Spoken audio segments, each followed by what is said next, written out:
All right, this is Darker Days Radio. I'm one of your hosts, Mike, and tonight I'm joined by Pete. How's it going, Pete? How you doing, Mike? I'm good. It has been way too long since you guys got me on the mic. Yeah, man, it's been a hot minute, and really excited to have you here because we're going to be talking about Twilight 2000, talking about version 1.0 up to 2013. So this is an episode that we've been kicking around for, geez, like almost a year now, and it's going to be really great to talk about this classic game, which I think we both have a lot of hot takes about. But Pete, before we get to that, let's get a little game update for you because we haven't talked in a while, and you've been doing some gaming even even through this pandemic, which has been pretty exciting. Yeah, it's been one of those things that because I'm based out of Melbourne, Australia, and we locked down for a good 4 months. So my particular situation. So I work in the hospital. So I wasn't gonna. I work in the hospital and I live, and I recently split up from my wife, so I actually moved closer to the hospitals. So I found myself in a situation where, not that we were able to hang out during lockdown, but one of the rules we had was it was a 25-kilometer sort of movement limit. We couldn't go outside of that little bubble. Mhm. And all my friends and my family live 50 kilometers away. So it was like, and even then, I didn't want to give anyone the possibility of potentially passing on, COVID. So yeah, locked down, and all I really did was read V5 books and kind of, plan this epic, but once it's no longer locked down, I'm going to run this, and it's going to be brilliant. And then it kept going on and on. We slacked off lockdown, and then it surged back up again. So we went back into lockdown, and so eventually we just said, "Oh, screw it, let's try this Discord thing." So we installed, which one? I think we're using Vlad or something. I can't remember what he was called.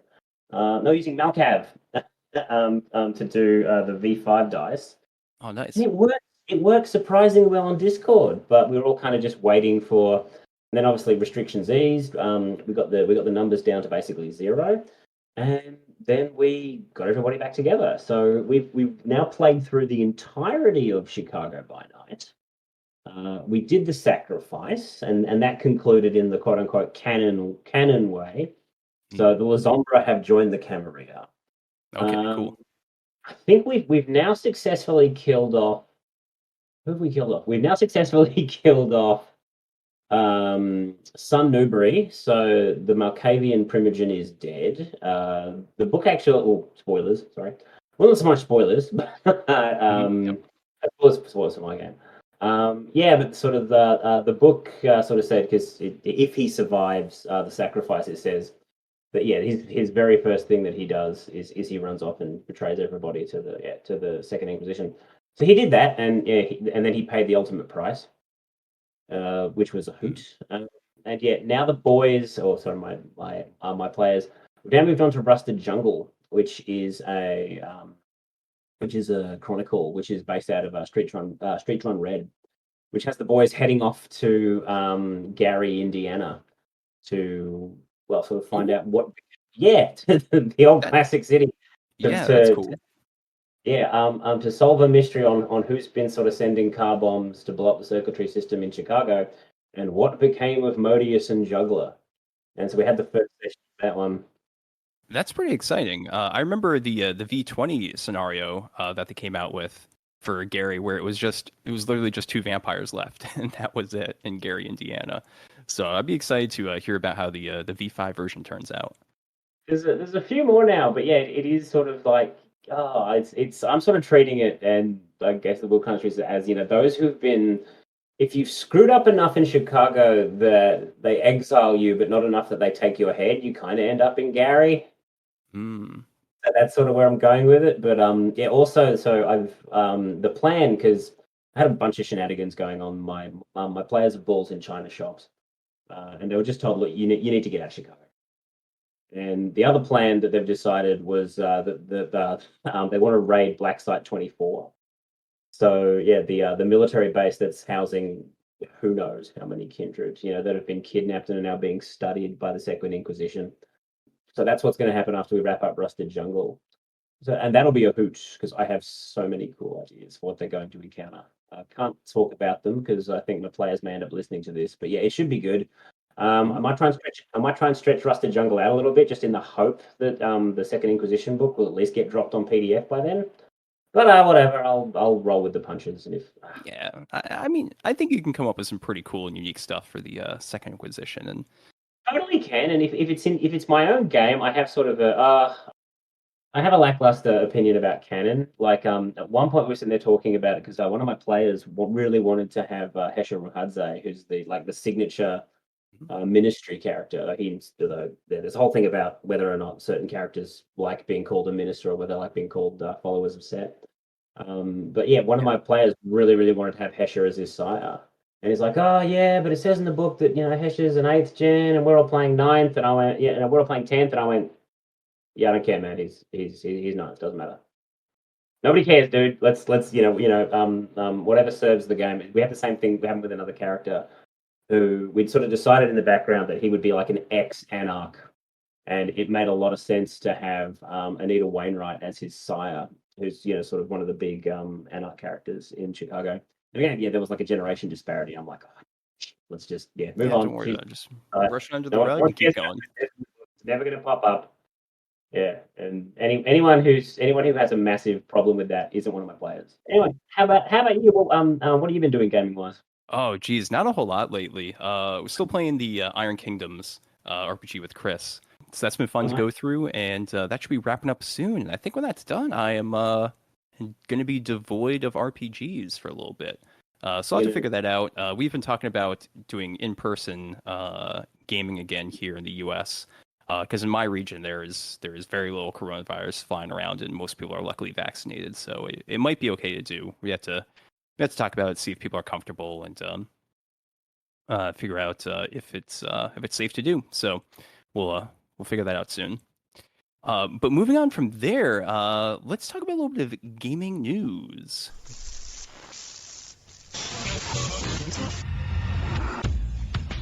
All right, Pete. So not too much gaming news here. The one thing we have written down, which is correlating to the show topic, is that Twilight 2000 version 4 is supposed to be out in September.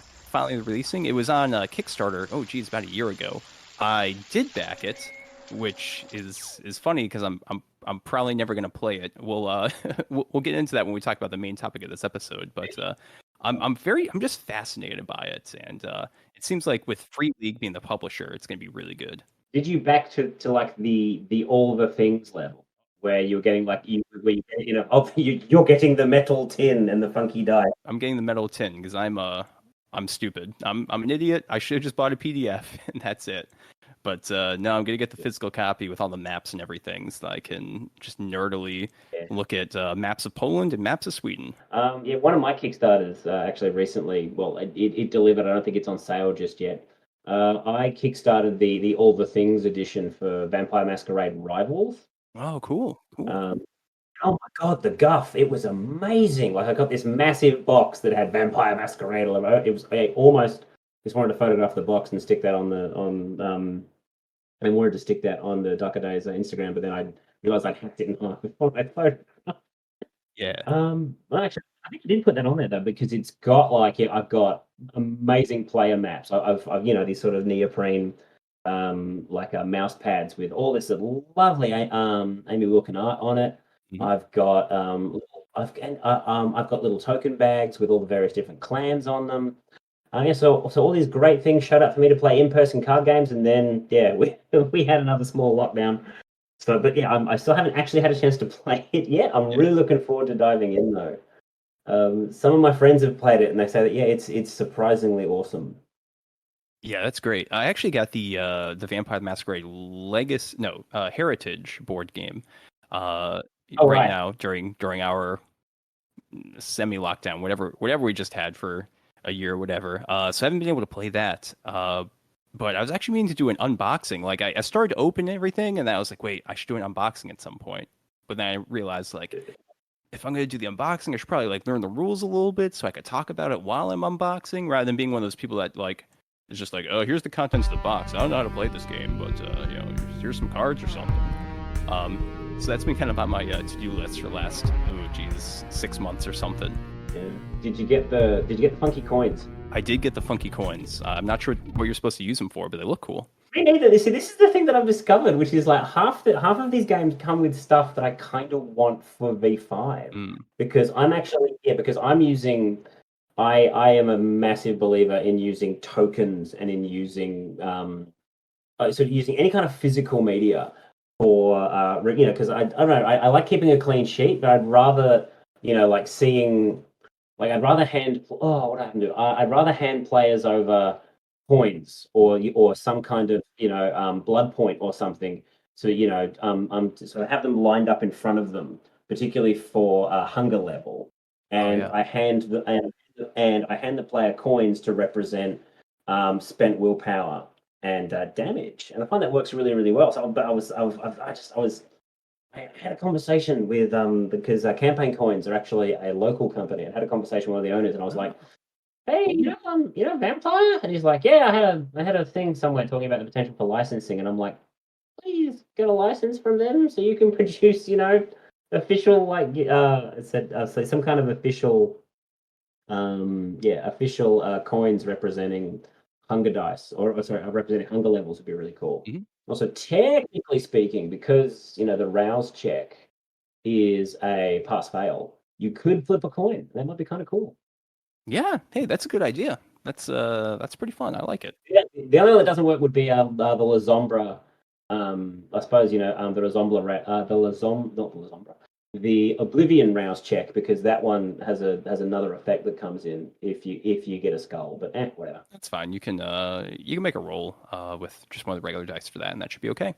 So with Drive Through RPG, they actually have a price increase coming up on July 1st. So any of the premium print on demand copies are going to be more expensive, about 30 to 40%, it sounds like, from here on out. But the standard copies are still going to be the same price. I think just has to do with the paper quality and that sort of thing. So just want to give people a heads up about that in case you're on Drive Through RPG, you're looking around, you notice like, hey, these prices just went sky high. So there's just a little service announcement about that. Yeah, I was really happy when Onyx Path announced. I know that there was one more like small supplement that they produced attached to Cult of the Blood Gods, which was Trails of Ash and Bone.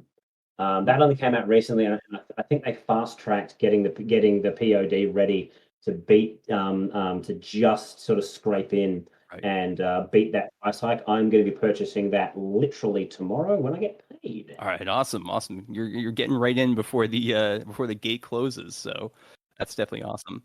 I mean, shipping to Australia is a factor, but I'm just because I can sort of I can click on it because if it goes up by that much, yeah, wow. So yeah, oh, jeez.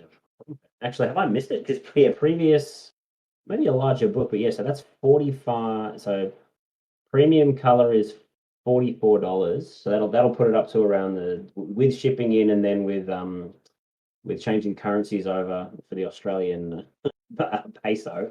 That will bring it that'll bring it up to somewhere like $70 or $80. So I think once the pricing increase comes in, I think that is likely to push it up to well over the $100 mark. So yeah. Yeah, it says the sale is going on for another 1 day, 2 hours, 39 minutes. So that is the time Uh-oh. you got, sir. Good thing PayPal can take things into minuses. So I might just add Yeah, should be good. All right, awesome. So that's all I got for gaming news. And why don't we move on to our big major topic here of Twilight 2000.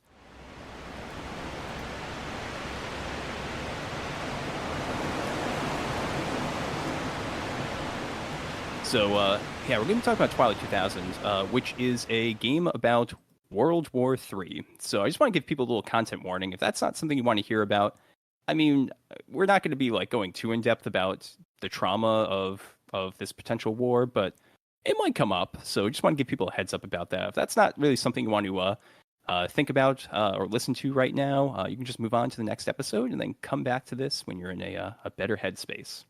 So technically speaking, this is the central conceit of this game is that yes, it's set post World War III, Mhm. but it's this idea that it is a quote unquote soft apocalypse, which is the idea that yes, so the conflict has happened, and some nuclear weapons have been deployed, but it hasn't kind of gone all out, because that scenario is just, yeah, well, welcome to Gigadeath, welcome to, the end of, well, what will probably be the end of mammalian life on Earth. But to start talking about this one, we probably have to talk about, I guess, the era which it was first conceived in. Right. And so in the early to mid 80s, sort of with, sort of tension, sort of with the Cold War, which at certain junctures was, oh, shit, almost about to turn hot. We might chuck it in the show notes, but there is a fascinating documentary called Able Archer 83 Eve of Destruction, where, and not a lot of people know about this one, where we came within, to use an Australian phrase, a bee's dick away from all out nuclear war. And so in the early 90s, really, but kind of wargaming, what the conflict between the USSR and the US might look like. It sort of became this interesting little military fiction subgenre. The big book at the time was this book called, what was it, The Third World War, by a guy called Sir General John Hackett, he was a former, he was actually Australian born, but I think he was a former British military general. And he kind of lays this book out in like a mockumentary style. It's a style, so it sort of, moves from different viewpoints, showing you sort of how the conflict opens up. It's actually a style that very much influenced Max Brooks when he came and wrote the book World War Z, which was always one of my absolute favorite books of the last 20 years. Yeah. They also have sort of, I mean, that in that sort of milieu, you also have Red Storm Rising by Tom Clancy, which is one of his very few books of that era. I think one of his very few books at all that don't sort of occur within sort of the Jack Ryan verse. And you have another one, Team Yankee, which basically used Hackett's war scenario, but it's entirely the perspective of an American tank commander in fighting things out in, I think at that point that is West Germany. And yeah, Team Yankee actually has an interesting little link up with sort of with gaming itself. It had a board game back in the day, but might be aware of the game Flames of War. I am. Yeah, I've seen they have the Team Yankee version out. Yeah, because for those who don't know, so Flames of War was actually a Flames of War. The original version is a World War II tabletop miniature game, and that's not much a problem. But what happened with Flames of War was they kind of did it all in that they had, sort of gaming pieces and gaming miniatures for pretty much every single German unit, every single, every single American unit. They basically kind of hit the ceiling when it came to what they can, portray in their game. And so to give a bit of a spin, they came up with Flames of War Team Yankee, which, is this idea of, well, what if the Cold War goes hot? So that allowed them to bring in sort of circa 1990, US Soviet forces, the same circa 1990 American forces, and to bring in things like helicopters and whatnot, and that kind of gave them a new spin on the game. So within this, you then get sort of Twilight 2000, which again, it takes this sort of central conceit that you have things kicking off. The two big forces take on each other conventionally, and some nukes get thrown around, but it never becomes sort of all-out war. Yeah, because I mean, if it becomes mutually assured destruction, it's just game over. No one's left alive. Everything's done. No. Yeah, as I said, it's the whole sort of thing of, and it's the very, very depressing thought of some people will probably survive on deep. It's the whole idea of some people may well survive in small islands or in deep bunkers. Yep. And but the planetary ecology is just destroyed, and you have the whole thing of the survivors, the lucky ones go in the blast, and the survivors envying the dead, which doesn't, I guess, make for a really hilarious or fun evening of role playing. I don't know. What do you reckon? I mean, I don't know if anyone's tried to really.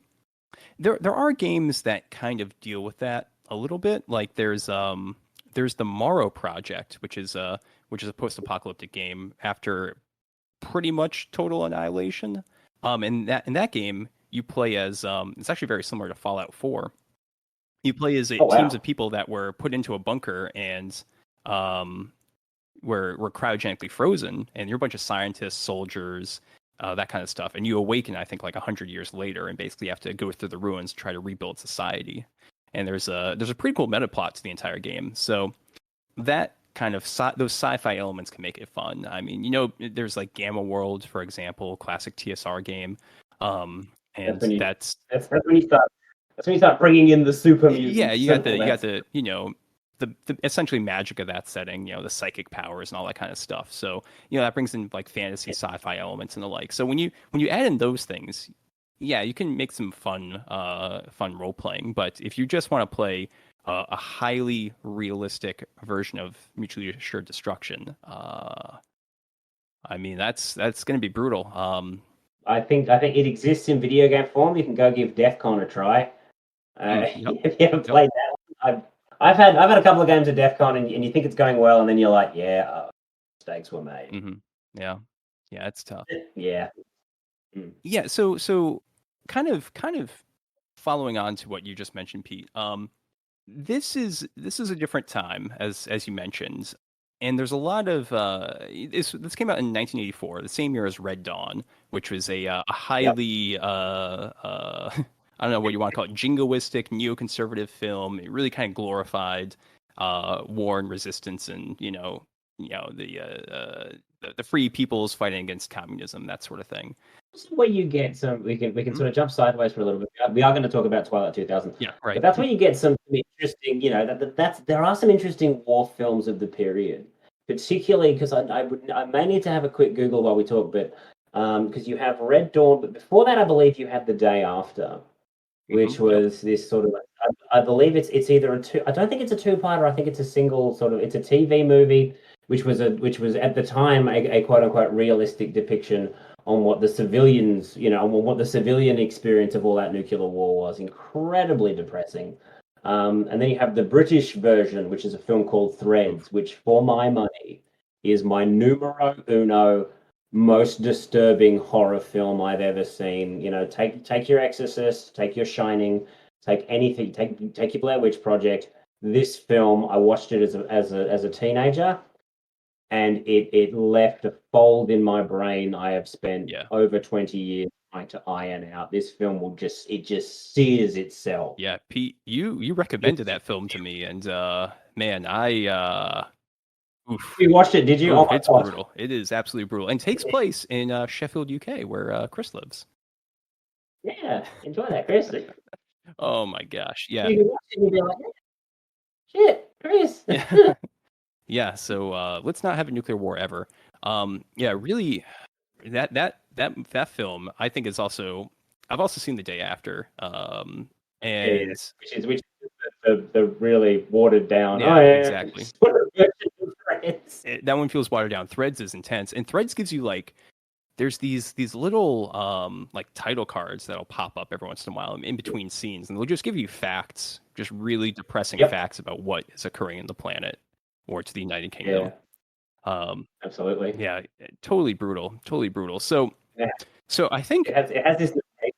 Oh, sorry, mhm, just a quick aside. It has this narrator after the bombs have dropped, which is, and yeah, I've been through all of the stuff out there that's about Threads. And yeah, it's the narrator is not so much like, or as they call him, the voice of fact, mm, and he just sort of pops up and says, if what survived of the government has any food stores, they won't be distributed for at least 2 weeks. This is to allow anyone who's alive but has been irrevocably, radiation poisoned to die because there's no point feeding them. And you're just yeah, like, oh my god. yeah,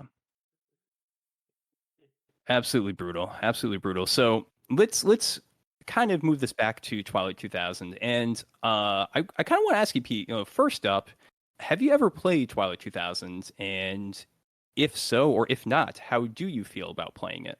So at this stage, I haven't. So I've had a good look over. I've read the core book, and I've read a couple of supplements here and there, particularly the American book. I really really like it.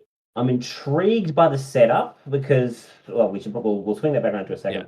Um, I'm intrigued by the setup, but oh boy, is this a 1980s system? so It's crunchy. it's oh my god, it crunches like a bowl of cereal without any milk on it, and it's really really granular.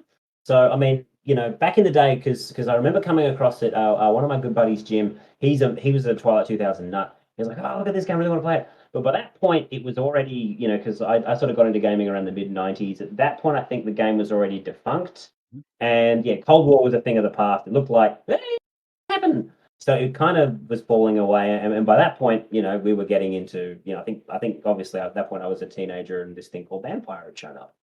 So Oh yeah. I was like, well, that's a fun read. And also, yeah, because I remember hearing someone that at the time, yeah, I think in terms of who was getting into it, I think things like cyberpunk. I was having a read over what is it, Designers and Dragons, and saying that there things like cyberpunk and Star Wars had sort of popped up, Mm. and they were. I think the belief at the time was that cyberpunk and Star Wars was starting to just sort of eat at its audience a little bit, because it sold really, really well. It sold surprisingly well for a game at the time. I think because you forwarded this to me, where in one of the recent in one of the reprints of the book, they actually published the sales numbers, which was amazing. Yeah. And I think overall the core sold something like 100,000 units. Yeah, for version 1, which, I mean, we don't know exactly how many copies sell of other RPGs. Most companies don't share that information, but 100,000 seems pretty good. It was the 1980s. RPGs were more popular or less popular. I'm not really sure back at that time, but 100K seems like a pretty good amount. That's a lot of people at a lot of gaming stores buying a copy. Yeah. Apparently, this game was apparently this first beginning bridge between sort of military wargamers and role players, Mm. which I really does make a lot of sense. There's the people who sit there pushing around the various different tiles of advanced squad leader, which was one I'd always seen played and was always thoroughly intimidated by, and was told that, yeah, man, this is all crunch. You will, unless you're hardcore, don't even think. Yeah, it's definitely a very complex game. So I have not personally played Twilight 2000, but I actually did roll up a character one afternoon, and the rules, the character creation rules, they're not very long. They're only like, geez, like 20 pages or something. But it took me 3 hours to do, and my character sheet, there's no character sheets that you can print off. I had to write one by hand, and it took me 3 hours to do. So it was surprisingly complex and very dense. The character creation rules ended up being very dense, as I noticed. So that was pretty interesting. But I think kind of what I want to share is that, yeah, this is very complex, very, very granular, and I'm not sure if I would ever play it, but I have read version 1 and parts of version 2 in 2013. Clearly, I backed the Kickstarter for the new version, and I find it very, very interesting, and actually a really cool game to read if you're a game designer, because I think there's some really insightful things in there, which we'll get onto after we discuss the setting, which I think is the first thing we should do, because there's 3 different versions that are out right now, and each of them has a different setting, and I think this is kind of interesting and important, just from a historical standpoint, to kind of discuss. So for the setting, let's talk about version 1.0. This is the original version that came out. This is the one that sold 100,000 copies and was really popular. So, Twilight 2000, might call it T2K as I'm going through, is kind of with its version 1, it's a cautionary tale of the future. It was published in 1984, but it postulated how World War III might begin between the NATO forces and Warsaw Pact forces in Eastern Europe. And it's a story in crisis that began in 1995. So, it projects out 11 years after the publication in the future. And China and the USSR declare war on each other for some reason. The book really doesn't spend much time justifying that. They just say it occurs. So there's a war in the quote Far East, unquote. And it's a bloody war. The USSR repeatedly requests troops from other Warsaw Pact countries, and a lot of these soldiers they die horribly out there. So meanwhile, in Central Europe, there are secret talks that begin between East German and West German generals, and because the communism's not doing great at this time. The planned economy is really breaking down. Consumer goods are very hard to find, especially because at this point, the main Soviet Union is switching more from a civilian economy to a war economy. So there's fewer consumer goods, and living standards really decrease. So in East Germany, they want a better lifestyle. They want to have a better life, and these generals pretty much agree to unify the German state under a military junta. So the start of World War III, these people assumed in 1984 would be the unification of Germany, which I think is point number one, very interesting. So on October 7th, 1996, the West German army was allowed to cross the border while East German troops basically just sit in their bunks. They don't do anything. They just allow them to cross the border. And the only resistance that really takes place is from confused Soviet soldiers stationed in the newly reunited country. So that's another interesting point. It's kind of a instead of like the civilian unification that we know actually occurred in real life with the tearing down of the Berlin Wall, etc. It's sort of a military invasion, but it's kind of allowed by East Germany. These Soviet soldiers start to fight back, and also some other Warsaw Pact people that are in Germany also fight back. So there's like some Polish and Czechoslovakian units which are there, and they also fight back because they kind of realize pretty quickly that there is a unification going on, and those two Eastern Bloc countries in particular don't want a unified country of Germany again for historical reasons. So pretty much fighting occurs. There's shooting that goes on, and the West German advance is stalled. The East and West German governments are deposed by those military generals, and the East German army is finally mobilized, and a new war in Central Europe begins. So this united Germany requests intervention from NATO, which West Germany, we know, has been a part of for many, many years. And this defensive alliance is split on what to do, right? Because this was technically an invasion by West Germany from the point of view of certain countries, particularly France. So the US and UK actually have their forces that are stationed in West Germany advance into East Germany, while France, Belgium, Italy, and Greece protest and do not enter the war. Some stuff happens, and in 1997, Romania and Yugoslavia join NATO because the Romania refuses basically to join the war and is invaded for some reason by the Warsaw Pact, and Yugoslavia decides to come to their aid. They both end up joining NATO. Greece gets involved in a war with Turkey over Cyprus, just due to kind of like nationalism and jingoism over there. And then the one that really strikes me as weird is that Italy invades Austria and basically becomes a co-belligerent of the Warsaw Pact. So I've always kind of scratched my head about that little point right there, because why are they getting involved? It seems like the writers wanted to get pretty much every country involved except for Belgium and France, just to have them all shooting at each other. In some instances, because I did a little bit of reading, so you know that a lot of the original designers were, sort of obvious. A lot of the original were sort of, I guess, what would you call it? I suppose they were sort of Soviet/US war wonks. So Yes. you can see sort of where you can see where their focus is, and then they kind of throw out little details like, oh yeah, and India and Pakistan started a nuclear war, Yep. and you're like, and how did that come about? But you do kind of have to have a little bit of, okay, this is you have an end goal, which is soldiers running around a post-war Europe. We have to get there somehow. So.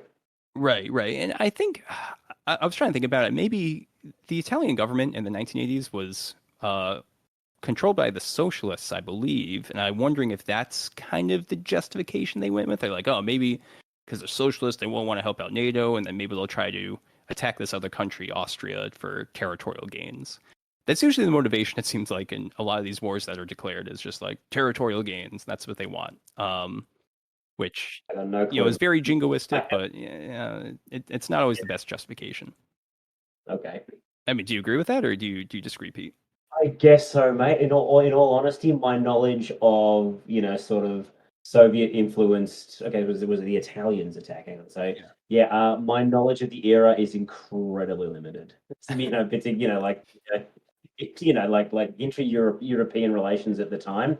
Yeah, I got no clue, mate. So I'll be like, oh yeah, okay, I'll just sort of shrug at that one and go, all I right, mean, yeah, because here's the thing, mate, people would have and will spend forever debating the accuracy and inaccuracy of any of these kind of alt war timelines. If you can chase the rabbit hole, go and find the Reddit for this stuff, and you will just find verbal combat of these people going back and forth and back and forth, and coming up with. And yeah, because this any kind of alt history, particularly stuff that doesn't go too crazy, that doesn't involve space lizards and whatnot. Hello, Harry Turtle Dove.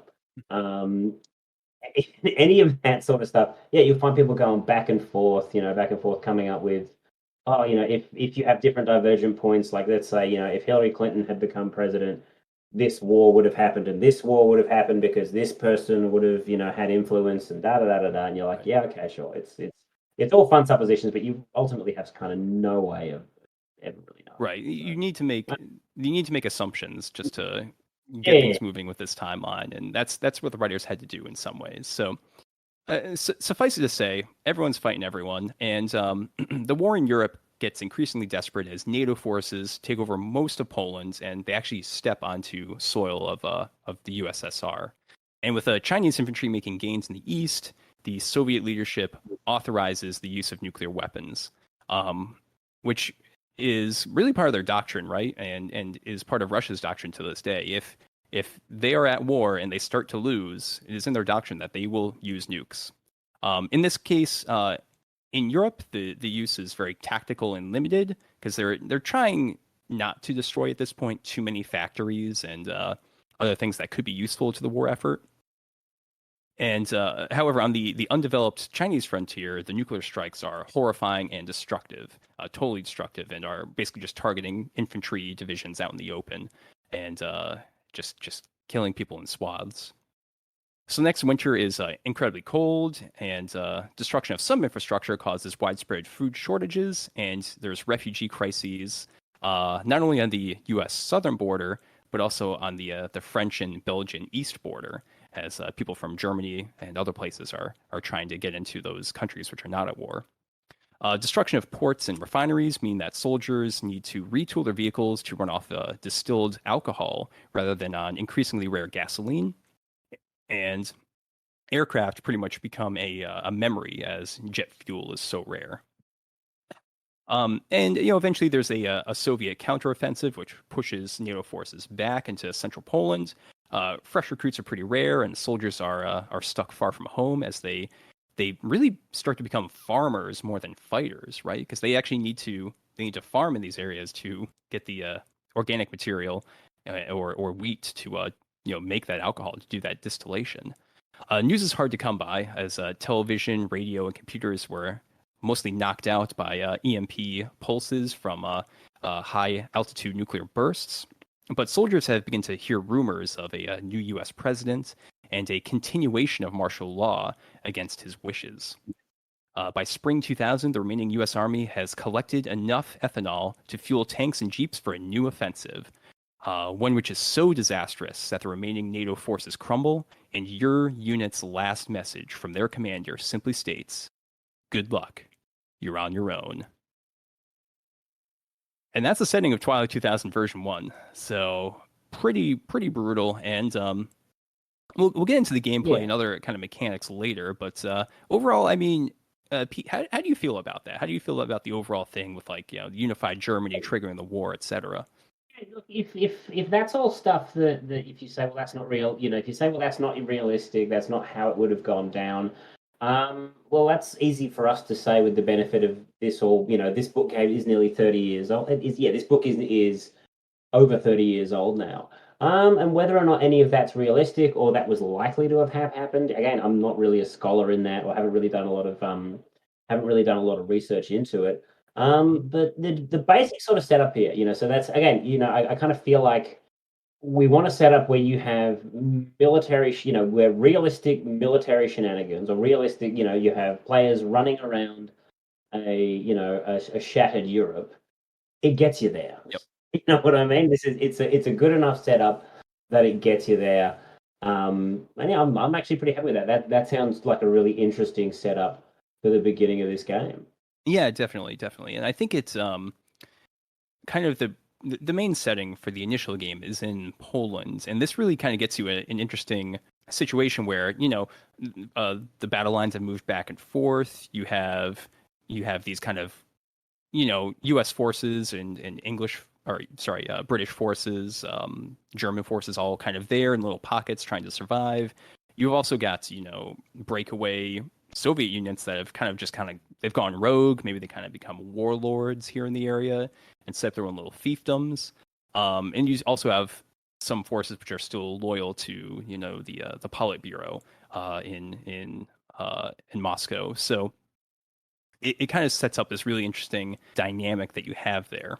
With the subsequent editions that came out, I also want to highlight them kind of briefly. I feel like version 1 is the best, but version 2 is interesting, and the 2013 version's just bonkers. And we'll have fun talking about that one. So I just want to cover those real quick. So version 2.2's setting, which came out in 1993, is in this case an alternate history game, which assumes a divergence in the past. So they've been publishing this game for 9 years at this point, and in 1993, the Soviet Union's gone; it's collapsed. So the Game Designers Workshop has to go like, oh geez, we're still making some money off of this game. We got to republish it, but the old background doesn't make sense. Germany unified without triggering a war, and USSR is gone. So how did things change?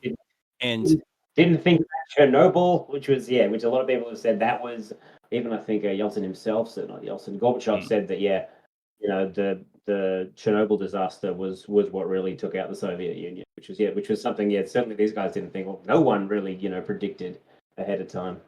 Yep. Yeah. So this game kind of picks a 1989 divergence point. So the Warsaw Pact crumbles, Yugoslavia implodes. This is all stuff that happened.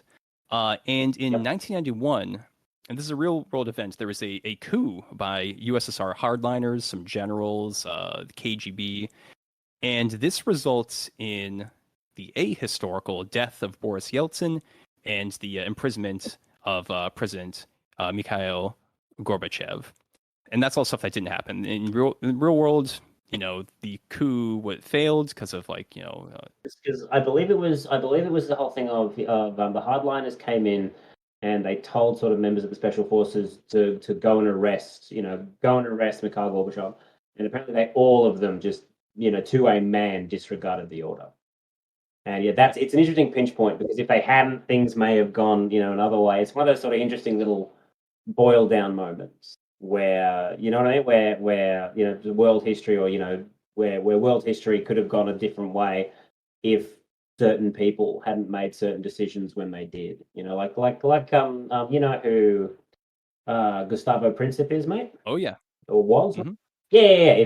If he hadn't have gone out and had that cigarette, yeah, he walked out of the sandwich shop, right? And Archduke Franz Ferdinand was right there. Yeah, he was. Yeah, just nailed him. So, and if he hadn't done it at that point, the argument was that this young, I think he was something like, I think he was 19 at the time, or was he maybe a little bit older? Young.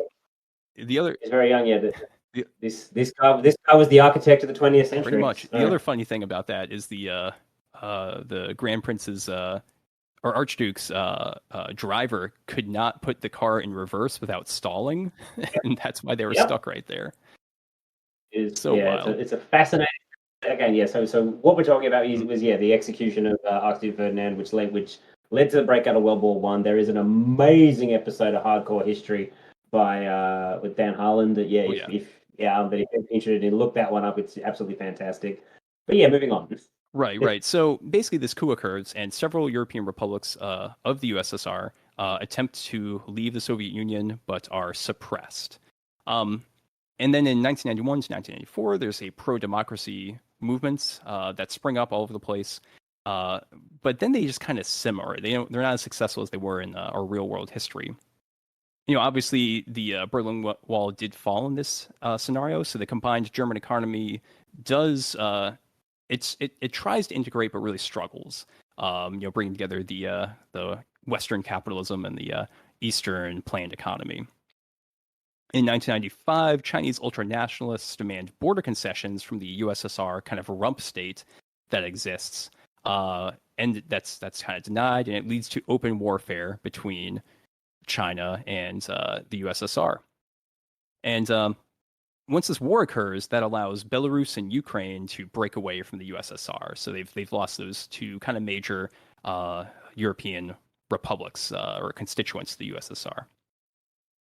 In 1996, the rapidly changing strategic situation kind of leads to having Poland free, but pinned between this uncertain unified Germany and apparently an aggressive Belarus, which leads to the creation of a new Warsaw Pact between Poland and the USSR rump state. And the Belarusian government is quickly toppled, and the two countries partition Belarus between Poland and the USSR. Despite the new Polish-Soviet Defensive Pact, Germany invades Poland, assuming that the USSR would be too busy with their own war in China. But of course, Germany was wrong. The United States decides to intervene, but there is a schism within NATO. Most of the member states mobilize troops, while France, Belgium, Greece, and Italy withdraw from the alliance. From there, basically everyone starts shooting at each other, except for Belgium and France. And this leads to nukes and a stalemate situation, just like Twilight 2000 version 1.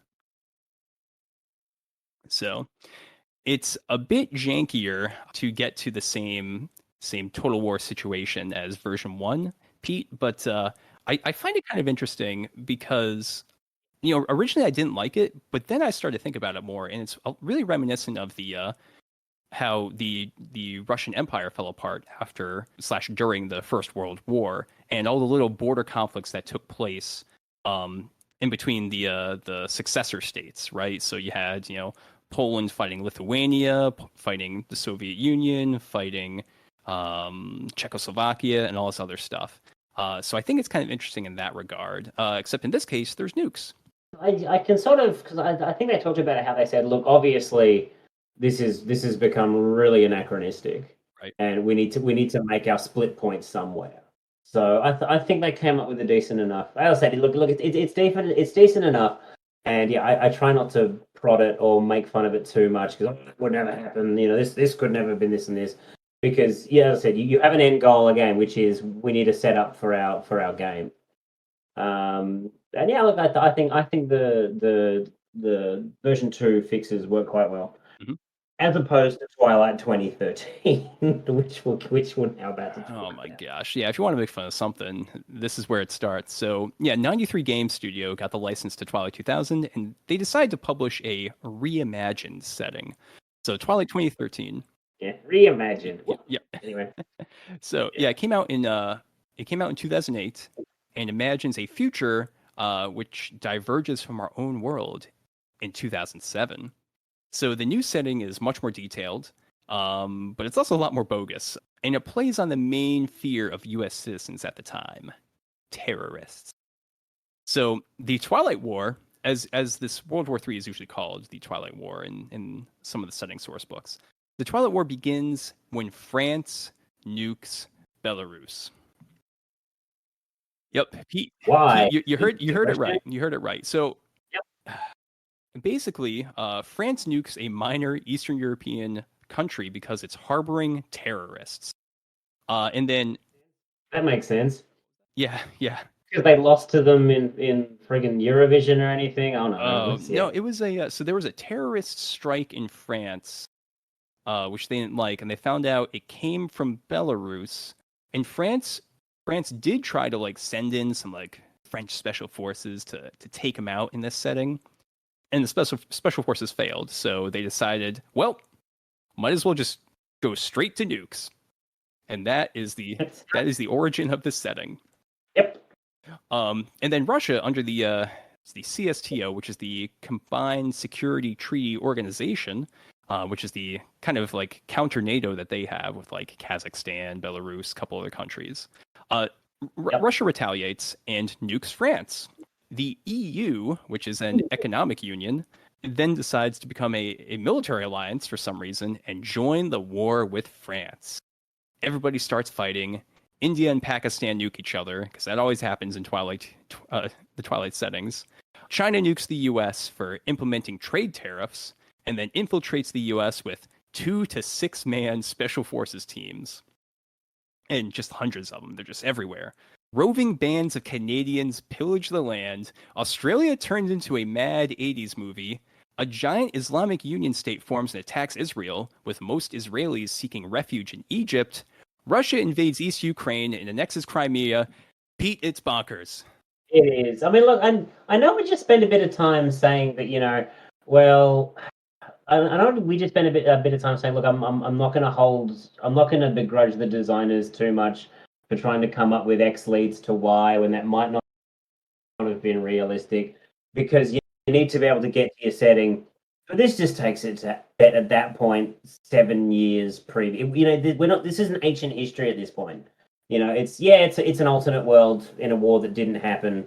Let's just keep running the game as it were. But no, they needed to come up with, as I said, crazy town. So is the game still set in Europe? Is it still essentially, the default setting is your American soldiers deployed to Europe who are left to their own devices because because your government can't bring you home, or is it some other shit? No, everyone's fighting everyone, and this is much more a broad setting, so you can set it anywhere, right? You can set it in the Korean Unification War. You can be characters there. You can be Israeli refugees trying to take their land back. You can play in South America, right? Which is not usually covered in the Twilight games. It's usually not involved in the major war. So Okay. that's interesting, right? That they were like, well, now you can set it anywhere. It's not as Euro focused as the original game was. Um, but to do that, it's crazy town with just like everything collapsing everywhere. Like the Australia section is particularly weird because they're like, well, Australia just tries to not get into the war, but still turns into Mad Max anyway. Why would it? Okay, sure, whatever. All right. Yeah, you just kind of have to. I mean, We supposedly are Australia. supposedly this was written by some military experts or something, but they're probably Americans who don't know tons about the entire world, right? I mean, if they're writing sections on Bhutan, I'm not sure if they really have too much personal experience there. Yeah, it's pretty But wild. And I almost I don't think really want to spend too much more time on it, but Pete, I mean, yeah, it's this weird, fun little footnote. yeah, Everybody loves Cyberpunk. Nobody talks about Cyberpunk 2030X. right. we're gonna, we're gonna pay Twilight 2000 the same courtesy, and we'll just move Yeah, on. pretty much. I mean, I think the only other thing I'd say about it is that if they had given you Mm, no, even then, I'm not sure if it would work. I was thinking like maybe if you gave it like multiple Twilight scenarios, essentially, like here's the Europe scenario where everything goes to hell in Europe. Here's the South American scenario where everything goes to hell there. Here's the China versus U.S. scenario, where you can kind of play that. It might have been more reasonable, but even then, kind of hard to justify where they wanted to get to without everyone shooting each other.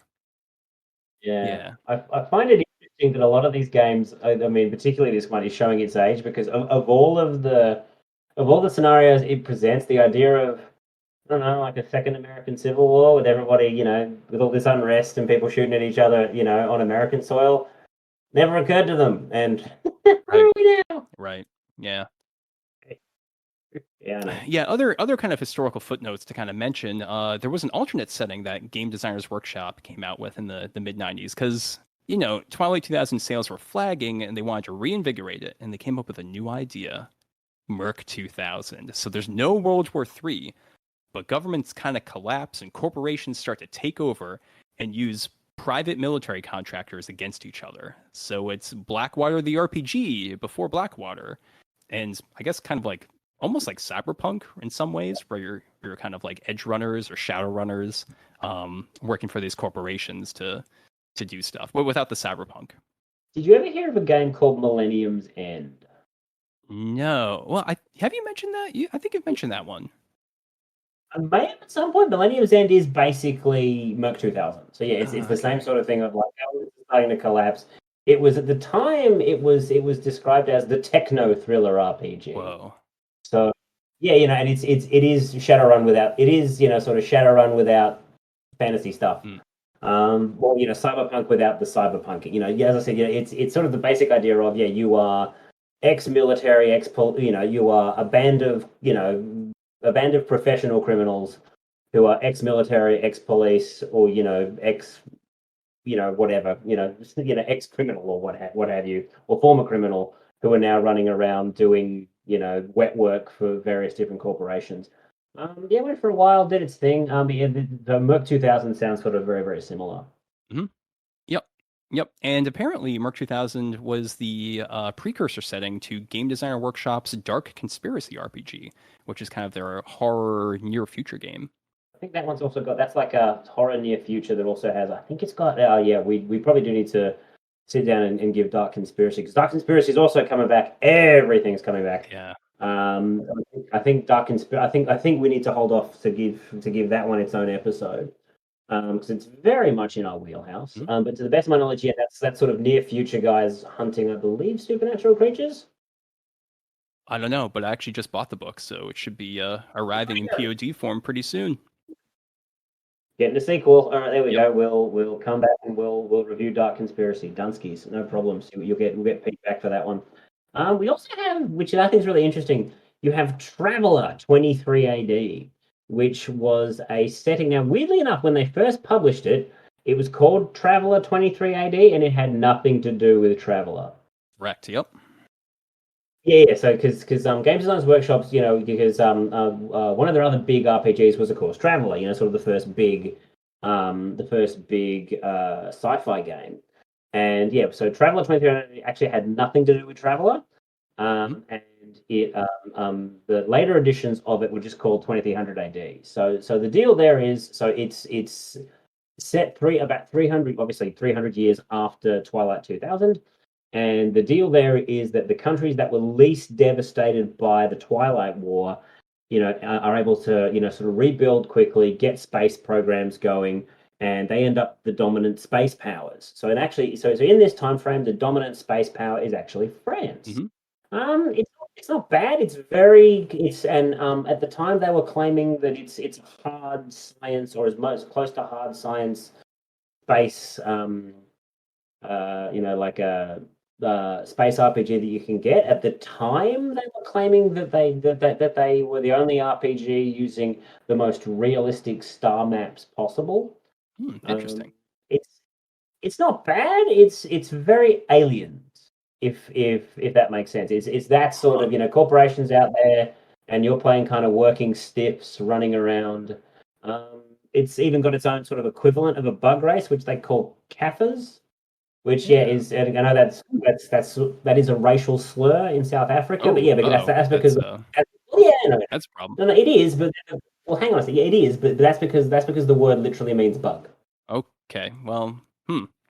It, it was one of those things that sort of popped up. You're like, really? You're like, so like what? Like, because my only real exposure to sort of racist South Africans was, yeah, that time, yeah, Lethal Weapon 2. And you see them using that term a lot. But yeah, but in this one, they were saying, no, no, we're fighting the Kafirs. And you're like, you're doing what? And it's like, oh, yeah, that's because the word literally means bug. It is literal translation. Interesting. I mean, a little questionable in this day and age, but it might have made sense to them in the 1980s. Yeah. Tw- Look, mm, it's one of the things that I'm sure it did, and the designers at the time may not even have been aware that it's an Afrikaans swear word. And I mm, think it's based on the fact that, okay, what's the root language for Afrikaans? I think is it Dutch? Am I going yes. to have Yep. people scratch? Yeah, there you go. I think it was because they were encountered first by Dutch space settlers. They thought, hey, that's a cool name for our alien race. They're the Kappas, and then later on they discovered Mm, it's a racial slur. yeah. They get it used by white Afrikaners. So it's like, oh, whoops. Yeah. That's a bummer. That's a bummer. Yeah. 2300 AD is another deeply fascinating game. Apparently they developed it by actually playing a war game or economic simulator or something in their office. They created their own game just for internal use, and they played it to see how the countries after the year 2000 would kind of grow into being spacefaring races in 2300 AD. And that's how they kind of came up with like, all right, so this is France is the most powerful, right? Because they had the largest economic base to start off with, and also did some wacky colonization on planet Earth and also in space. But like there's some other interesting ones. Like Brazil came out very strongly for reasons of not of having a strong industrial base. The U.S. is in this like weird alliance, I believe, with Texas, I think, because I think it kind of broke apart a little bit. And that's how they do their space colonies. For example, it would be another cool game to kind of talk about in the future if people are interested. We'll have to see what the numbers are in this episode, but also, just if you're interested in this kind of stuff, swing by the Discord or shoot us a message because we'd be really happy to know if people want to listen to more of this or if you want us to stick to more trad horror. So moving on there, let's talk about the Twilight 2000 standout rules, mechanics, and concepts. Because what I find really interesting about this, we went through the setting and all of that, but as the game developed, it's not just some kind of Red Dawn survivalist fantasy. You can see how the writers get more and more fearful of this outcome as they write the different source books and adventures. And Pete, I was actually looking at the author credits for some of the early source books, and you'll be interested to know that William H. Keith Jr. of BattleTech fame wrote some of the early adventures. Nice, yeah, a great Saga of the Great Death Legion himself. Yep, you got it. I did say that I'd actually recently reread a couple of those, and boy, have they not aged well. Boy, have they not aged well. But anyway. No, I mean they're from the '80s. They were game tie-in fiction. They're probably gonna be a little rough around the edges. I remember loving them when I was a kid, but it's one of those things where 15-year-old Pete was like, "This is the best thing ever," and then almost 40-year-old Pete kind of goes, "Wow, really? A bunch of grown men taking a 20-year-old commander seriously, and it's never an issue." I can't quite swallow that. But anyway, also I'm just way too used to reading military science fiction written by like people who used to be in the military. So they get this sort of cadence of how they all talk really, really well. And then Keith, Keith's a fun, good writer, but I don't think he's former military, and it kind of shows. Yep. Yeah. Anyway, moving on. Yeah, so Twilight 2000 version 1 and 2 have a very interesting design. So the game itself is a total sandbox hex crawl in some adventures. Other adventures, you're just given a map, right? A real like military map essentially, and you have to see like, okay, so they got the ruins over here. We know a nuke landed in this spot. Maybe we'll go to this village. Uh-oh, the Ruskies are there, and you kind of play the game that way. Roll initiative, the Ruskies. Yep. Okay. Yeah, and it's got hundreds of locations that players can explore. And yeah, the game begins with one heck of a bang. The players are deep behind enemy lines. They don't know who to trust. There are these like rogue Soviet warlords that actually might want to hire them, right? As hired muscle, and they get food that way. They can get ammunition. Maybe there's some CIA agents out there who actually just want to betray them, right? So you don't really know, who do you serve and who do you trust? It's that kind of situation. And yeah, as I mentioned, so they released the adventure modules, and these modules are incredibly linear. One of them is literally you hop on a boat and you travel downriver, right? There's no real maneuvering. You're just going in a straight line, essentially. And the fun thing about that adventure, Pete, is I figured out that the most effective way to get through that adventure and not have to fight people is to just get off the boat and travel by land. Get off the boat. Oh, hang on. Yeah. It's the inversion of the rule from what is it, Apocalypse Now, which is they say don't get off the boat. This one, just get off the boat. Yeah. it's probably safer. You're not going to get ambushed as much. Yeah, the random encounter tables seem to be less harsh on land, so yeah, it's fair enough. It's kind of fun. But there's other adventures which have really interesting concepts. Like the characters in one, they hear about some blueprints for a device, basically like a new motherboard that is EMP immune. So if they find this and they can manufacture it or get someone to manufacture it, computers can come back online. And there's tons of different organizations that want this. So they kind of go out there, they get the MacGuffin, and then they're able to kind of use it and negotiate, which is always a fun kind of situation. And there's other things, finding like an old Catholic Polish artifact, which different people want to use for their own like legitimacy and that sort of thing. Fighting against Russian warlords in their own fiefdom in the ruins, that kind of stuff. And then all these adventures culminate, these linear adventures culminate in an adventure when the characters catch wind that the last boat is going back to the US. And basically they have to rush over there to get on the boat. So they can get out of there, leave Europe behind, and finally get back to American soil. And maybe some of the other characters, maybe British will come with them, maybe some Eastern Europeans that were fighting with them. They'll come back as refugees.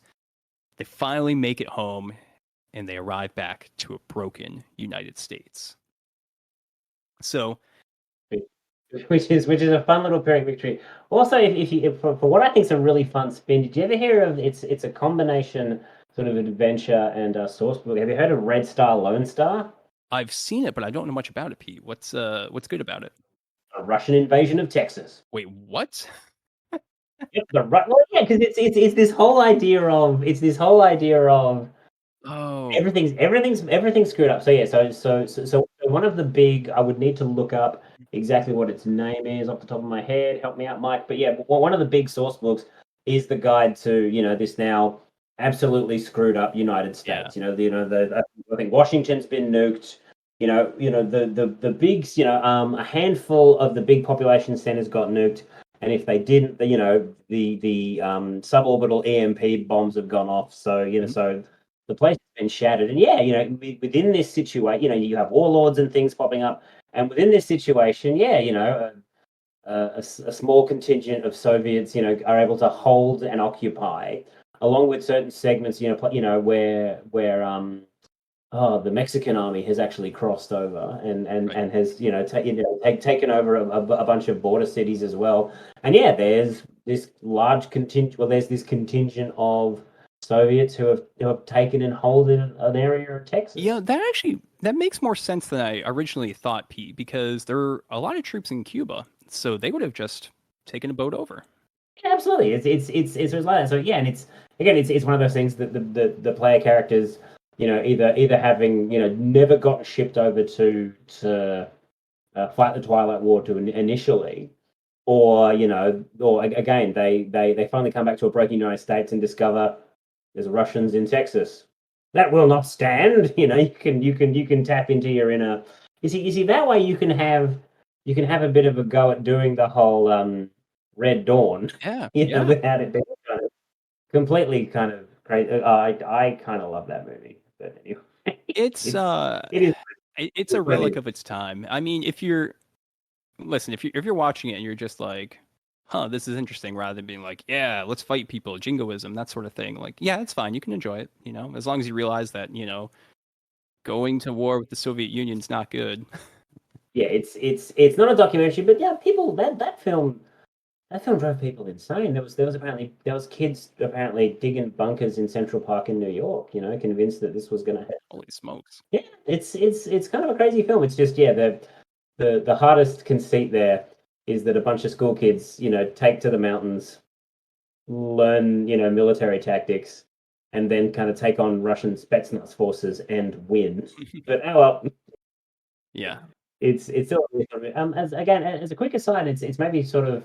This is one which is very, very difficult to come by. Have you ever heard of America? Nope, never heard of it. Never got a re-release. It was only ever broadcast once or twice. It's available on YouTube in bits and pieces. It's one of those things that look. Not that we do not advocate piracy at all on Darker Days Radio, but the only way to ever see it is essentially through a bootleg. So it was as a response to, I think it was funded by an eccentric millionaire, as a response to things like The Day After. It is an 8-part mini-series. It only ever broadcast during the 80s about what America would be like. So it's America with a K. So it's so it's America spelled with a K, and it's about what America would be like if it was remotely if it had been taken over by the Soviets. Chris Christopherson's in it, Sam Neill's in it. It goes for 8 hours. It has a complete 8-hour score by Basil Polidorus. And yeah, it's this sort of side that if you can, apparently it's not fantastic, and it's more kind of interesting because it's never been made available on any format. It's not on any streaming service. It was never given a VHS release, never given a DVD, Blu-ray, nothing. It's disappeared. And yeah, Whoa. the only way you can find it, yeah, so yeah, if you've been sort of playing along, listening to some of the stuff that we've been talking about, yeah, I know a good chunk of it is available on YouTube. So yeah, look that one up. Yeah. Interesting. Yeah, that's something to check out. Yeah, it says it on Wikipedia has 870 minutes of runtime. So this was quite the miniseries. Wow. Awesome. So, Pete, here's another thing about Twilight 2000, which I really wanted to put up front, but it just didn't make sense for the podcast structure. This is a military RPG that really showcases women, which I found deeply interesting. This was, published in 1980s by GDW, which is, the grognardy wargamer RPG company, right? But this Hmm. book has no weird gender politics. There's no like, oh, I hate this in our old RPGs, like the stat penalties for women. There's none of that. Ladies can have the exact same combat roles as men. There's no issues, no problem. Just play a woman if you want. Which, I was kind of surprised by going back. Also kind of delighted by. There's two women on the cover. A lot of women pop up in the flavor text in the books. I thought that was a really good thing. So, because in my rereads, I don't remember. I don't remember that specific piece. But so, do they talk about when you say you can play a woman, but they say that yeah, you're just like if you go with the standard setting of it being yeah, you're a member of let's say you're a U.S. Marine or something. So it doesn't pop in any kind of conceit like stating that yeah, you can be a female infantry trooper or something, and it's no big deal. You just yep, you're there. Yep. Yeah. There are no penalties to like what military career you roll up. You can be an intelligence officer, you can be line infantry, you could be, Air Force pilot. You can do anything as a woman, which was when they were writing this, that was not the case in the U.S. military at the time. I don't think there were any women pilots at that time. No, Things are no frontline infantry yeah. women. That's all very recent in the U.S. Army. Um, and also something Pete, I was really shocked by, because I grew up with like BattleTech, reading about Natasha Kerensky, being the most badass pilot in the entire inner sphere. I was reading about I was watching Babylon 5, it had like Ivanova, she was a pilot and everything. And then this whole debate came up that like, there were people saying like women can't be in frontline roles. And I was just like, what? They can't? Like all this military sci-fi was telling me they could. And I didn't even realize it was an issue until, there were chuds complaining about it. We still haven't had a female SEAL. Which you remember that there? That was that movie G.I. Jane, which I think is now maybe 25 years old. Yeah, it's a pretty old one. Yeah. Yeah, I don't know about super special forces and that kind of stuff. That's a whole nother topic of debate here in the U.S. Yeah, I'm sure they could. I'm relatively certain in places like Israel they already do. But Oh yeah, anyway, moving along about RPGs. sure. Um, Here's another interesting thing about Twilight 2000 version 1. So it has random stat generation, right? Which can be cool, but also a real problem, right? Because you might just roll a character who's terrible.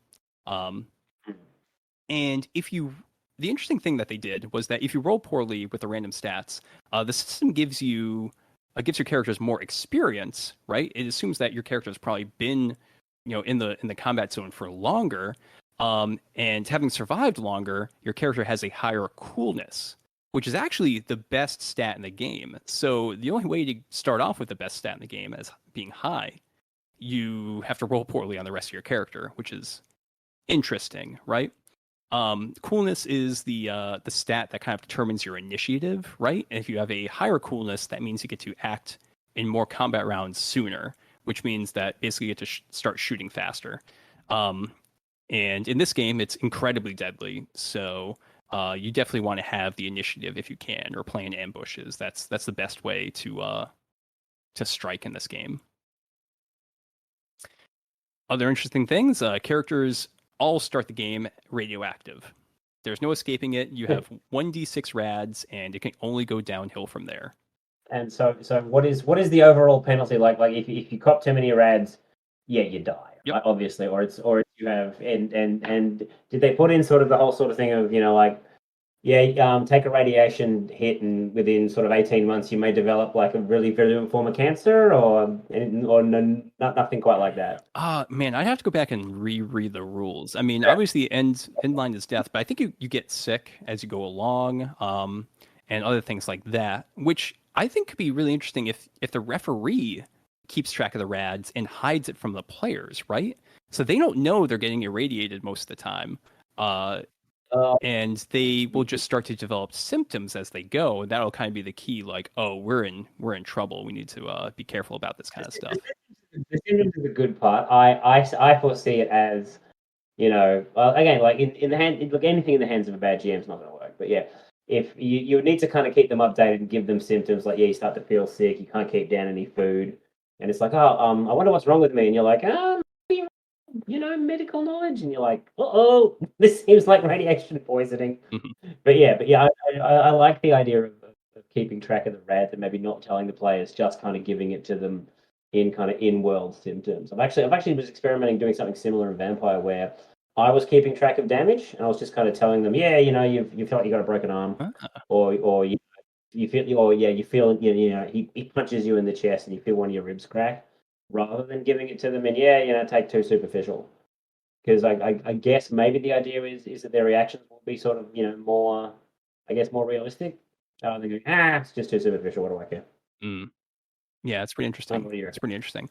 Yeah, I think the only Good drawback with that experiment. kind of hidden information in this setting is that, you know, there's Geiger counters, there's dosimeters, so that might kind of clue them into not only is the area around us irradiated, but oh, Jim over there or Jane, she's got a load of rads right now. Just going over her with a Geiger counter. Break out the iodine. Yeah, yeah. Yeah. So, yeah, Twilight 2000 version 1 and 2 also have this really interesting gameplay cycle that I think budding and experienced designers should really take a look at. The food and fuel is very, very critical to the characters, critically important. And the book provides rules for foraging, gathering plant matter, and also farming crops in what is essentially a light nuclear winter. And these crops can then be used to distill alcohol, which then fuels the player's vehicles. And because the alcohol distilling rules are so important, player characters probably actually want to make friends with, say, like a local farming community or a local village, because this can help keep their vehicles running while also allowing the players themselves to kind of avoid these very tedious bookkeeping tasks and have more fun character downtime. Yeah. Now this one again, 'cause this is the perspective of two guys who've read the game and haven't actually played it. Like this one for me doesn't sound that spectacular, but so I suppose like your own mileage for fun needs to come up. Like I don't particularly Right. think this is for me, but I've been talking about Twilight 2000 with a bunch of sort of with a bunch of local gamers. Like I was mentioning a lot of this on the PAX Discord, during lockdown when we didn't have anything to do but talk about, role playing games we've played and role playing games that we hope to play. This is on sort of the specific PAXOS tabletop, So this is all people who I've known from, sort of running a few vampire sessions at PAX. And so at the time, I think this was when they were running the Kickstarter, and I had four different sets of some of the old guard. So some of the guys who were who've been doing it since the '80s. Four different guys popped up and said, "Oh my God, we had so much fun with Twilight 2000. Mhm. We had a truck, we had an ethanol distiller, and we went so many, we went so many hexes." And that was that was about 2 years when we played this one campaign, and it was just awesome. Mm. So, yeah, okay, again, you're on march with it. What does kind of worry me a little bit, and I guess again, this is a whole thing with everyone's mileage for it, is where the game, and again, this is I suppose can be determined by individual players and individual GMs. Where is the line between the realism and this being a genuinely fun experience? Mm. You know, Mm.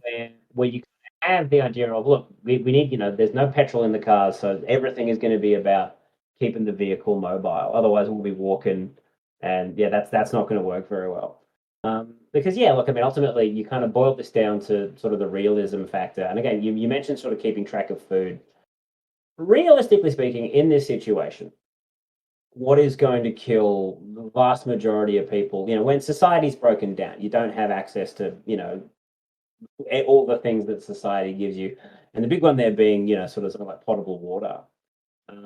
Does the game, I don't think it does, but does the game have kind of the thing of, has the water gone stagnant checks? Because realistically speaking, if you don't have access to clean water, most of you are going to die really quickly and you're going to die horrible, horrible deaths. So, but yeah, a role playing game which every single time your character goes to drink water, you roll to see whether or not it's stagnant and whether or not you're going to get dysentery and then die. That doesn't seem like too much fun to me. Yeah, no, But again, it's a great point. That's a great point, Pete. But yeah, no, continue. yeah. I mean, I suppose in a way it might be a lot of fun, or it gives you an interesting structure. It almost reminds me of you. I think you're a little bit too young to have played it, but do you remember the old game Oregon Trail? I never played it, but I've heard of it. Yeah, I never quite heard of it, but yeah, that was this sort of semi-real, or at the time trying to be real. The idea of being settlers, going out in the old west, and yeah, it's the whole idea of you move on, you try to do this with food, it doesn't work, somebody dies, and just have to keep on moving. Um, so yes, but I suppose So again, that's a line for everybody, but yeah, I do kind of worry about how much of it is the sort of how much of the game is the structure of keeping things moving and paying attention to realism, and how much of that is actually fun. It does Mhm. sound like a lot of bookkeeping. I mean, like for my money, and obviously, we're kind of if there's anything overall, because initially when the podcast started, we were just kind of all White Wolf all the time, and we're branching out to kind of general horror. We've branched out to general horror gaming, but I've been really interested in kind of exploring, the horror of the mindset, the horror of going through, this a shattered Europe, Mm. and kind of doing that, with your players. And so, I suppose the minutiae of, geez, well, how do we keep alive? How do we keep food in our bellies? And how do we keep the truck running? That's something to do during, but it's almost like, well, how do we stay human? How do we, when we're surrounded by so much death and destruction? That would be sort of the angle that I would want to take it with. And I'm not just so sure. I mean, it's still a 1980s game. I'm not so sure how much the game really focused on kind of the psychology and the psychological impact of what's going on. Yeah, it really didn't, Pete. Yeah, Yeah. there's a couple things to tackle right there. So I'll tackle the psychology first, right? There are a lot of NPCs, also a lot of women NPCs, which is interesting.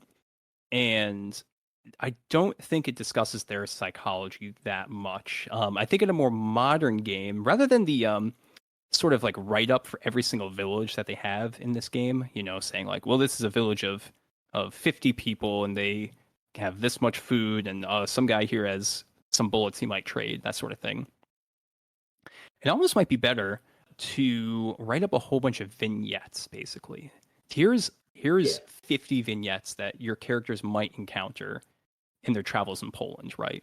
And those can really explore the psychological effects. You can highlight maybe like two NPCs at each location that have something going on. Um, and I think that would be a great way of doing it. That would also support the sandbox nature of that kind of core Poland adventure that the game started with. Mm.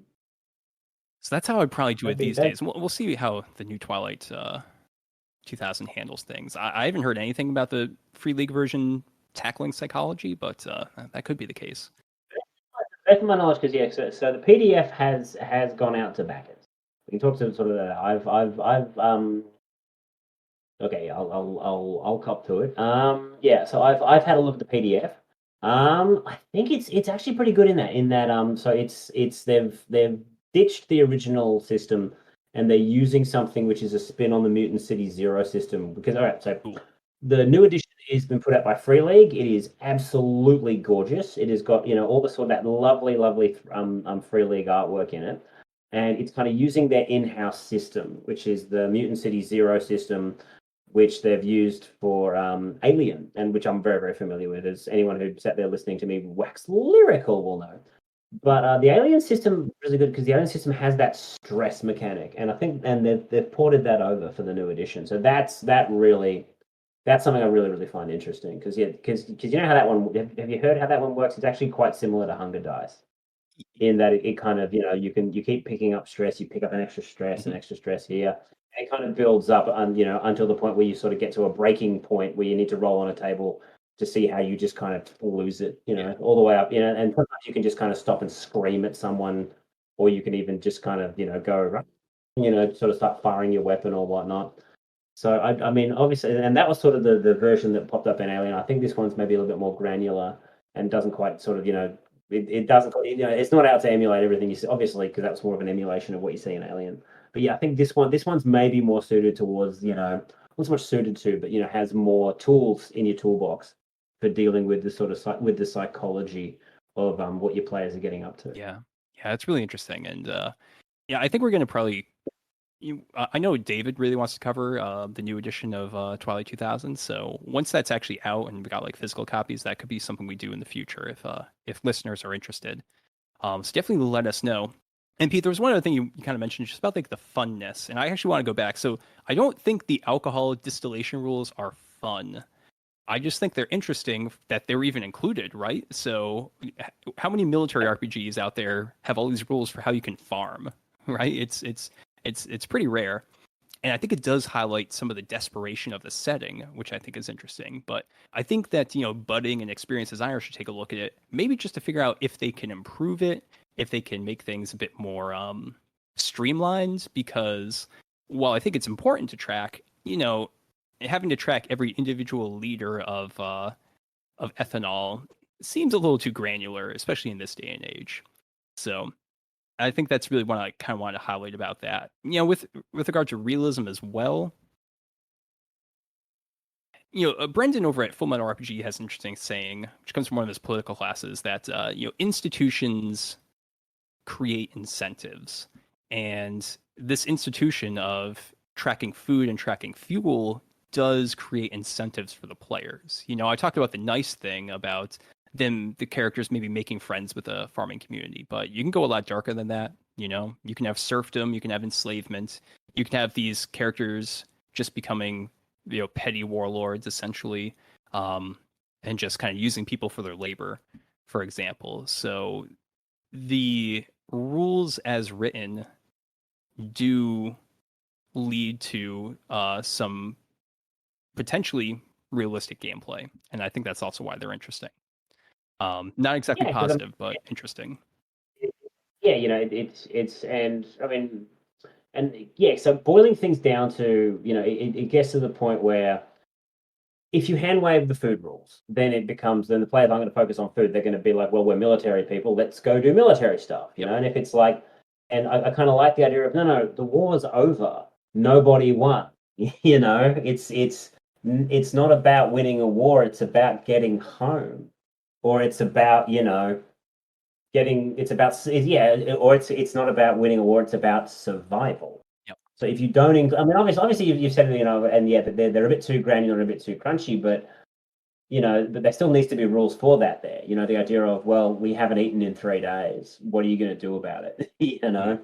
And yeah, you're going to hat in your hand, go in and see, go and beg with the farmer who's probably not necessarily going to be all that inclined to give an American, food, which then his family aren't going to be able to have themselves, just so they can keep their truck moving. Yeah, and what could you possibly have to offer him in that instance? Or maybe he wants one of your rifles. Hmm. Yeah. And yeah, that whole sort of thing. Are you going to give up one of your rifles? Yeah. And this is a game where you have to track individual bullets. So, Oh um, wow, I love all that. You losing know, losing those 6 rounds might be a problem yeah, down the line. yeah. And I've always kind of said that for me the best role playing games are always about choices and consequences. And so I feel like, if you keep that in mind, I feel like, yeah, regardless of just how crazy some of the rules get, I think you'd be onto a winner with that with Twilight 2000. Yep. Yep, absolutely. So I know we've been running really long, but I want to cover 2 other things really quick. So Twilight 2013, we made fun of a whole lot, but there is at least one really good concept that this game introduced. So characters who do not roll well or well enough to be soldiers will instead be classed as civilians and, quote, displaced persons, end quote.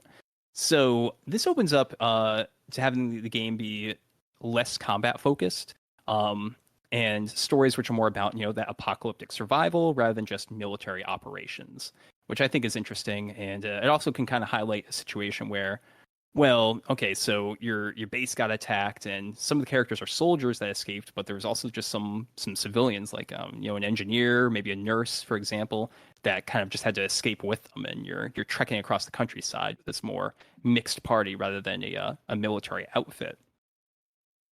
But in addition to that, there's also a lot of rules for military operations. And one interesting one is that characters get bonuses for following the orders of their commanding officer, which, for the military side of things, kind of encourages that sort of, teamwork gameplay, which actually the previous versions of Twilight didn't have. It's good. I mean, you can sort of see the evolution of it. I see like a lot of that. Yeah, a lot of that sort of stuff maybe popped up a little bit in, geez, almost in D&D fourth ed than D&D fifth, where you had sort of like, again, it's sort of like if you do X, Y, and Z, you get a buff. It was like I guess it was almost the attempt to rehabilitate the bard. When you had sort of certain things coming in, which would just, if you do this, you'll help your other players out. So yeah, I can see that as being sort of an evolution of that. But no, I like that rule. That's cool. Yeah, it's interesting. So you're also probably thinking of the Warlord from D&D Fourth Edition, which is the character class that gives orders to characters, and they get bonuses and effects for that. You are probably correct. I didn't play a. Yeah, the bard had it as well. So it was definitely a thing with a couple classes. The only problem with the Warlord in D&D 4E is that it turns D&D from like a group game down to a single player game, right? Because if you don't follow the orders of the Warlord character, you're playing suboptimally. And if the player who is less tactically inclined picks the Warlord, there's going to be a lot of tension at the table when you're just like people arguing and saying like, "Hey, don't tell me to do that. We need to destroy this goblin, not attack the Illithid or whatever." So it can cause some problems, but for a military game, well, that tension could be realistic, right? Sometimes the lieutenant isn't the smartest one in the squad, even though he's given the orders. Yeah. So no. It's interesting. The other thing that we want to mention is, of course, the Twilight Nightmare horror supplement. So it was, yeah, Pete, it was the early 90s and horror was hot. So GDW decided to cash in. And honestly, I bought the book. It's not very good. Your soldiers can fight dinosaurs. There's a Predator knockoff. There's also UFOs. And did you think that dungeon crawls were missing from your Twilight 2000 games? Well, don't worry, because your squad can go into a giant ant hive and shoot giant ants for 3 to 4 sessions. That sounds fantastic. Yeah. I mean, what kind of loot is down there? I mean, are these ethanol drinking ants? So if you get down there, you're like, oh, the liters and liters of ant juice. Oh, maybe. I mean, it's a lot of organic matter. You can make some ant vodka or something. Nice, wonderful. For one, welcome our insect overlords. Yeah. The only one that actually kind of impressed me was that there's a Freddy Krueger inspired dream adventure, which I thought was kind of cool, Pete. So yeah, it kind of, you could just play it for like a Halloween session, and the players are left wondering, did that dream, really happen, or was it just in our collective heads? So it's like so they have a horrendous nightmare, and then they wake up to discover they're still in Twilight 2000, war-ravaged Poland. Yeah, so they're still in a horrible nightmare. I don't know. I mean, maybe Jim died in the same way that the spooky ghost soldier killed him in the dream. Yeah, woo. Or it turns out that they've all been suffering the effects of an experimental, an experimental nightmare drug or something. So it bleeds over and becomes Jacob's Ladder. If you've ever seen that movie, could be. Awesome. So Pete, is there anything else we want to discuss on Twilight 2000, or is that kind of it? I think we've done quite well. Yeah, so that's pretty much it. As we said, so the PDFs have gone out to backers, I believe, and pre-orders to general public is out. Everything that I've seen of it so far looks like that it's what I would call the goods. It looks absolute. Look, it honors the spirit of the original, and I'll say with a game system that I think is already fantastic because I've seen it work in Alien. So yeah, I'm really interested to. I'll definitely be picking up a physical copy. Well, no, not physical. I'll definitely be getting into it in the future. And yeah, if people are genuinely interested, we may come back to talk about it some more with Dave, because I know he's a big fan. Yeah, definitely. Definitely. That'd be really good. And if you are interested, you should let us know. And kind of in closing here, the best way to do that is to go to our Linktree/Darker Days Radio. It has links to our Discord, our YouTube, Facebook, everything. And that's a great way to find how to contact us on social media. And I think that pretty much covers it. Pete, thank you so much for coming on the show. I know it's been a while, but we got to get you on more often. That's what I always say. We really do. It's just the unfortunate thing of me being in a completely different time zone. So I'm 12 that's right, I'm 12 hours ahead of you. So you're trying to get everybody together. So the big reason why I don't show up all that often, I've been relegated to sort of guest star status, is purely the fact that, yeah, trying to get Americans, English, and Australians all on at the same time is very, Yeah, very there's hard. only one brief period where it works, and it has to be on a weekend, right? Because everyone else is the English people are working right now. I need to go to work, so that's why we're trying to wrap up. And I know, Pete, it's late evening for you, so Just gone, just about to go 11. Yeah. yeah. So thanks for staying up late and coming on the show. We'll definitely get you back on, but it's also cool being Yeah. the awesome guest star that shows up and everyone gets excited when you're here. So it's always good. I'm sure. Yeah. Awesome, awesome. Absolutely. And I think that wraps up everything for the show. And hey, to all the listeners out there, take it easy. Good night, stay safe, and don't cause a nuclear war.